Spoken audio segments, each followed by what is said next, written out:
اس نے سورج کو خوب روشن اور چاند کو بھی منور بنایا اور چاند کی منزلیں مقرر کی تاکہ تم برسوں کا شمار اور کاموں کا حساب معلوم کرو۔ یہ سب کچھ اللہ نے تدبیر سے پیدا کیا ہے، سمجھنے والوں کے لیے وہ اپنی آیتیں کھول کھول کر بیان فرماتا ہے۔ رات اور دن کے ایک دوسرے کے پیچھے آنے جانے میں اور جو چیزیں اللہ نے آسمان اور زمین میں پیدا کی ہیں سب میں ڈرنے والوں کے لیے نشانیاں ہیں۔ جن لوگوں کو ہم سے ملنے کی توقع نہیں اور دنیا کی زندگی سے خوش اور اسی پر مطمئن ہو بیٹھے اور ہماری نشانیوں سے غافل ہو رہی ہیں، ان کا ٹھکانہ ان اعمال کے سبب جو وہ کرتے ہیں دوزخ ہے۔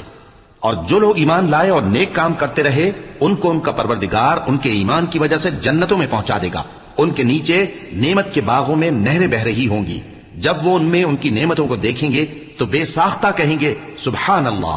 اور آپس میں ان کی دعا سلام علیکم ہوگی، اور ان کا آخری قول یہ ہوگا کہ اللہ رب العالمین کی حمد اور اس کا شکر ہے۔